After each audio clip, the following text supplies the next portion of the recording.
Oh, you wake each morning already holding the power to choose how you will live. The world may shake around you, voices may demand your attention, fears may whisper in your ear, yet you remain the master of your mind. This is the first habit, and perhaps the most powerful. Begin each day by claiming your mind before the world claims it for you. Do not rush into the noise. Do not let your hand be pulled by the glowing screen. Do not open your door before you have opened your soul. Sit still, breathe slowly, and remind yourself of this. I own my thoughts. I direct my actions. I cannot be commanded by chaos. Make this your first victory of the day. And here is the cliffhanger. Those who train their mornings to obey reason will find their entire life bending toward peace. We will return to this soon, but first, let us travel deeper into the habits that the Stoics carved into their lives like lines into marble. The second habit is one of relentless self-examination. Every evening before sleep claims you, turn inward. Ask, what did I do today that was noble? What did I do that was weak? Do not scold yourself as if you were a tyrant whipping a slave. Correct yourself as a teacher correcting a beloved student, for if you do not watch over your own soul, who will? Seneca wrote that our faults slip from sight faster than our eyes can follow, and so, like a guard at the city gates, you must return each night to stand watch.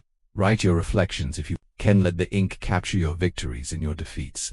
For what is unwritten fades like mist, but what is recorded hardens into stone. This habit, simple yet profound, makes every day your teacher and every mistake your servant. The third habit is to practice voluntary discomfort. Do not live in softness as if comfort were your birthright. Eat plain food, though feasts are available.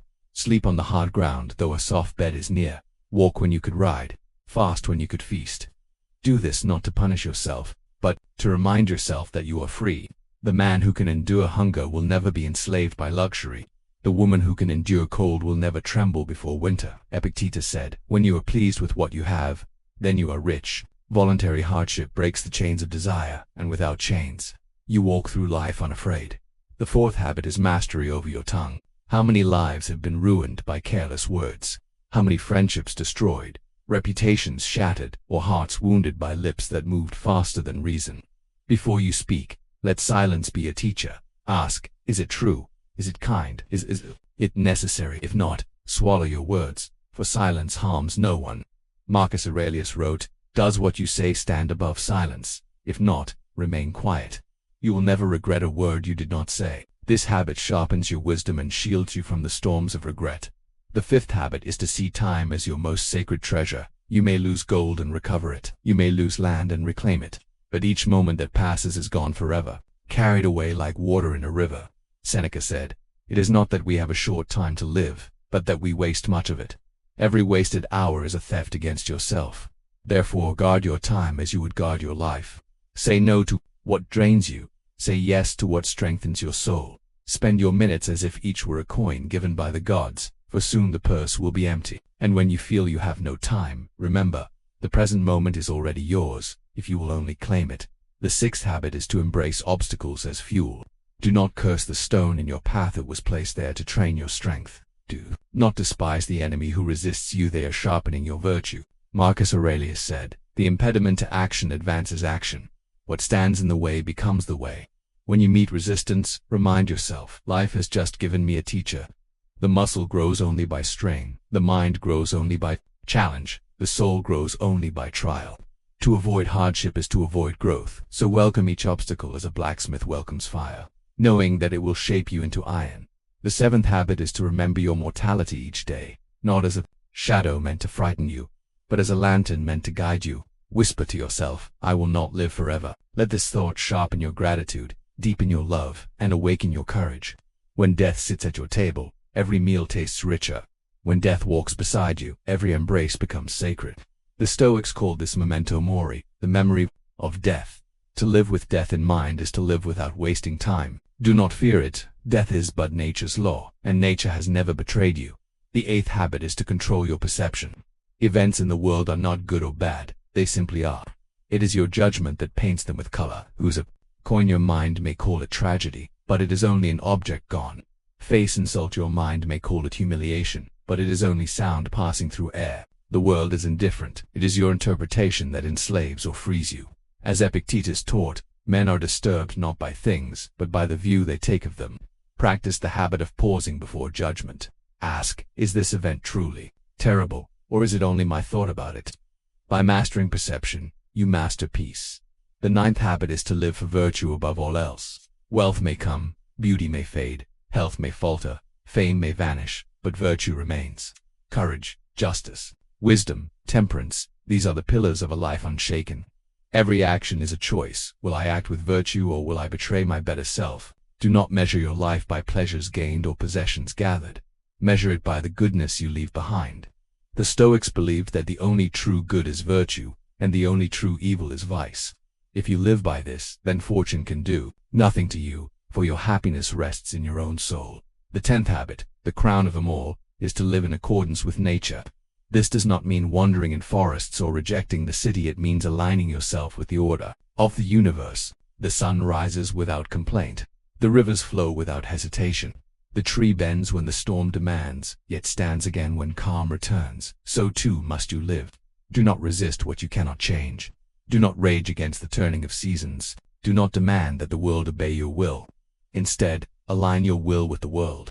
Flow as the river flows, rise as the sun rises, stand as the tree stands. In this harmony, you will find peace deeper than pleasure, steadier than fortune, stronger than fear. Now you know the 10 habits. But knowing is not enough. Living is the test. For wisdom locked in books or stored in memory is no different than treasure buried in sand. You must practice these habits daily, as the blacksmith strikes his hammer daily, as the farmer tends his field daily, as the athlete trains his body daily. Do not wait for a grand moment of change. Begin with the morning. Guard your tongue this afternoon. Examine your heart this evening. Face discomfort tomorrow, and in time the habits will weave themselves into the fabric of your being, until they are no longer habits but simply who you are. And now let us deepen this journey, for each of these habits holds roots that reach deeper into the soil of Stoic wisdom, and in the next part, we will explore how to water those roots, so that your life may grow into a tree that offers shade to others, fruit to the hungry, and strength to yourself. You already know the 10 habits that shape a Stoic life. But knowing is only the seed. If you do not water it, if you do not let the sun and rain of practice fall upon it, the seed will wither in the soil. Now we must go deeper and draw strength, not from words alone, but from living truth. The first habit, to begin your day with the mastery of your mind, is not a ritual of empty silence. It is a battle at the gates of dawn. When you rise, the world will rush to steal you. Messages waiting, noise demanding, worries knocking. But if you let them enter first, you are no longer king of your mind, but servant of distraction. So begin with stillness. Close your eyes, breathe, and remind yourself, I am stronger than my impulses. I will not be a puppet of desire or fear. This practice is not about length. Even a few minutes can sharpen the edge of your soul. A soldier polishes his blade daily, even if he does not fight daily. So polish your thoughts before the world confronts you. Think, what would it mean today to live with courage? What would it mean to live with justice? What would it mean to live with self-control? Write a single line, carry it in your heart, and let that line be your shield against the chaos of the hours ahead. The second habit, self-examination at day's end, is the mirror of the first. What you said in the morning, you must weigh at night. Do not let sleep fall upon you like a thief in the dark. Before you surrender to dreams, summon the day back into your presence. Ask it, how did you live? Did you act like the person you wish to become, or did you betray yourself in secret ways? This is not about shame, it is about training. The archer misses the target, but does not throw away his bow. He studies his aim. He adjusts his hand. He tries again. So too must you examine your aim each night. If you fell into anger, ask why. If you wasted time, ask how. If you spoke with kindness, record it with gratitude. In this way, each day becomes a stepping stone, not a stumbling block. And if you repeat this for years, your soul will be carved into something no storm can destroy.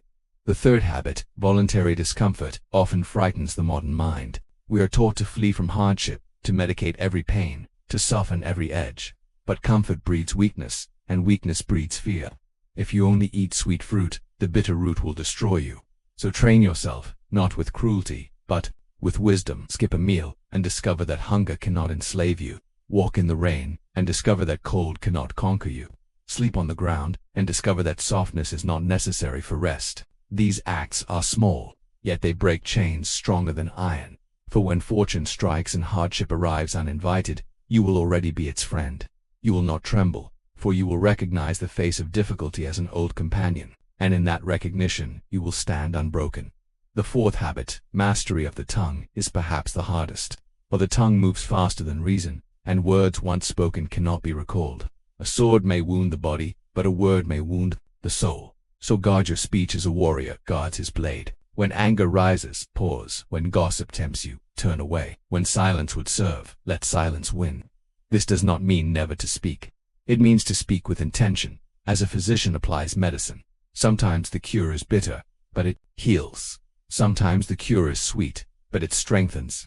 Let your words heal, strengthen, guide. And if you must correct, correct without cruelty. If you must teach, teach without pride. The Stoic tongue is not silent because it fears it, is silent because it is wise. The fifth habit, guarding your time, demands ruthless clarity. Each hour you give away is a piece of your life you will never see again. Why do we spend our time as if it were endless, when we guard our coins as if they were precious? Every wasted day is a theft from your own grave. Say no to what does not matter. Cut away the needless conversations, the endless scrolling, the hollow pursuits. Fill your time with what feeds your soul. Read the words of wisdom. Walk among the trees. Speak with those who lift you higher. Work on what builds your character, not just your wealth. For wealth may vanish, but a noble soul endures. And when you guard your time, you discover that life is already long enough for greatness. The sixth habit, embracing obstacles as fuel, is the doorway to resilience. When the stone blocks your path, you can curse it or you can climb it. But the climb strengthens your legs in a way the flat road never could. So too with life. You lose a friend, you face betrayal, you fail in a venture. These are stones in your road. But to the Stoic, the stone is not an enemy. It is the training ground. Marcus Aurelius wrote, "The impediment to action advances action. What stands against you can become the very thing that builds you." This is not blind optimism. It is discipline. It is the choice to ask, when trouble strikes, how can this serve me? How can this strengthen my patience, sharpen my courage, deepen my wisdom? Even tragedy can be turned into strength, if the soul is willing. The seventh habit, remembering mortality, is not a shadow to depress you. It is a light to awaken you. Memento mori. Remember you must die. This is not cruelty, it is clarity. You walk each day surrounded by people you may never see again. How will you treat them, knowing this may be your last conversation? You hold possessions that may not belong to you tomorrow. How will you value them, knowing they may vanish? You breathe air that may be your final breath. How will you live, knowing that the end may come at any moment? This habit does not steal joy, it multiplies it. The flower is more beautiful because it withers. The day is more precious because it ends. And so too is your life. Live it fully, not by chasing endless pleasures, but by cherishing each moment, as if it were your last gift. The eighth habit, controlling perception, is the key to freedom. The world throws its storms, but your mind is the ship. If you let every wave sink you, you will never sail. But if you learn that the wave is only water, you will ride it. When insult comes, do not give it power. It is sound in the air, nothing more. When loss comes, do not add sorrow to the event. The loss is real, but your despair is your own creation. The Stoic does not deny reality. He denies false judgment. Epictetus said, "It is not things themselves that disturb us, but our opinions about them." So train your mind to pause. Ask, what happened? Then ask, what story am I telling about it? If the story is full of fear and anger, cast it aside. Tell a story that strengthens you, not one that enslaves you. This habit is not easy, but once learned, it frees you from the tyranny of events. The ninth habit, living for virtue, is the compass of the Stoic life. Without virtue, all other habits collapse. Wealth without virtue corrupts. Power without virtue destroys. Pleasure without virtue enslaves. But virtue alone is unshaken. What is virtue? It is the choice to act with justice, even when injustice is easier. It is the choice to act with courage, even when fear screams at you. It is the choice to act with temperance, even when desire burns within you. It is the choice to act with wisdom, even when ignorance surrounds you. Every moment asks, will you act with virtue, or will you betray yourself? The Stoic answers with action, not words. And when you live this way, even if fortune strips you bare, you will still possess the only treasure that cannot be taken. The 10th habit, living in accordance with nature, is the harmony that ties all the others together. Nature is not an enemy, it is your teacher. The seasons change without complaint. The animals live without greed. The stars move without arrogance. Why then do we rage when life does not obey us? To live with nature is to live with acceptance. If winter comes, endure it. If loss comes, embrace it as part of the order. If joy comes, accept it without clinging. This does not mean passivity. It means action in harmony with reality. The tree bends in the storm, but does not break. The river flows around the stone, but does not stop. So too must you bend, flow, adapt. Your will should not fight. The universe it should join it. For in that alignment lies peace beyond fear, strength beyond despair, and joy beyond pleasure. Now you have heard the 10 habits not as a list, but as a way of life: morning discipline, evening reflection, voluntary hardship, control of speech, guarding of time, turning obstacles into fuel, remembering mortality, mastering perception, choosing virtue, living with nature. This is not a philosophy for bookshelves. It is a sword to carry in battle, a lamp to carry in darkness, a compass to carry in confusion. If you practice them daily, they will change not only your life, but the lives of all who walk beside you. And when people ask why you are calm in storms, why you are steady in loss, why you are kind in anger, you can answer with a smile: because I live as a Stoic. You have walked with me through the 10 habits. You have listened, you have reflected, you have imagined how they might shape your days. But now, the time has come to ask a harder question: will you live them? For philosophy is not a song to admire. It is not a painting to observe. It is not a story to entertain you. Philosophy is medicine, and medicine only heals if you swallow it. The first habit, to guard the morning, is your first battlefield every day. There will be days you wake heavy, weary, unwilling. There will be days when distraction calls louder than discipline. But if you claim your mind each morning, you win a victory before the world even begins its attack. So begin. Rise not as a slave dragged to work, but as a soldier stepping into duty. Say to yourself, today I will not waste what the gods have given me. And if you fail one morning, do not despair. Each sunrise is a new chance to begin again. The second habit, evening reflection, is your counsel of wisdom. Some nights you will resist it. You will want to close your eyes and drift away. But remember, the unexamined day is wasted, no matter how full it seemed. Even a few lines in your mind can save you. Say, I was impatient today, but tomorrow I will pause. I was generous today, and I will continue. This is how the soul is shaped, not in sudden transformations, but in small corrections repeated every night. And when years pass, you will look back and realize, I am no longer who I was, for I have been sculpted by my own hands. The third habit, voluntary discomfort, will always seem foolish to those who have never tasted its strength. They will ask, why sleep on the floor when you have a bed? Why fast when food is before you? Why walk in the rain when shelter is near? You will know the answer. Because comfort makes us fragile, and fragility is a silent prison. You will know the joy of saying, I can endure hunger, I can endure cold, I can endure pain. Nothing outside me commands my happiness. And when true hardship comes, as it always does, you will be ready. The fourth habit, mastery of the tongue, is your shield against regret. Words are arrows. Once loosed, they cannot be recalled. How many lives are scarred not by weapons, but by thoughtless words? Let yours be different. Do not flatter, do not gossip, do not strike with cruelty. Let your speech be clear, truthful, and kind. And when silence is greater than speech, embrace it. For the wise do not need many words. The weight of their presence is enough. The fifth habit, guarding time, is the habit of guarding life itself. Time is not endless. It is a river that carries you toward the sea, and every hour wasted is a cup of water poured into sand. Seneca said, we are not given a short life, but we make it short by wasting it. Do not live as if you were eternal. Do not live as if tomorrow were guaranteed. Live with urgency, not with haste. Spend your hours on what builds your soul, and when death arrives, you will not cry out that you wasted your days. You will smile, knowing you lived them well. The sixth habit, embracing obstacles as fuel, is the soul's forge. Every difficulty can destroy you or refine you. The choice is yours. When you lose what you love, let grief teach you compassion. When you fail, let failure sharpen your discipline. When you are mocked, let insult strengthen your patience. The fire burns straw to ash, but it hardens iron into steel. Be iron, be steel. Let hardship shape you into something unbreakable. Seventh habit, remembering mortality, is your guide to gratitude. Each time you wake, whisper, I may not see another dawn. Each time you embrace someone, whisper, this may be our last embrace. Each time you eat, whisper, this may be my last meal. You will not become sad, you will become alive. The ordinary will become sacred. The simple will become profound. For death is not the end of meaning, it is the beginning of urgency. Do not fear it, let it sharpen your living. The eighth habit, control of perception, is the fortress of the soul. The world does not wound you, Your judgment wounds you. You cannot control the insult, but you can control whether it pierces you. You cannot control the storm, but you can control whether you curse the rain or bless it for feeding the earth. Change your perception, and the chains of suffering will fall. Do not say, I lost everything. Say, I lost possessions, but I kept my soul. Do not say, I was humiliated. Say, I was tested and I remained standing. This power belongs to you.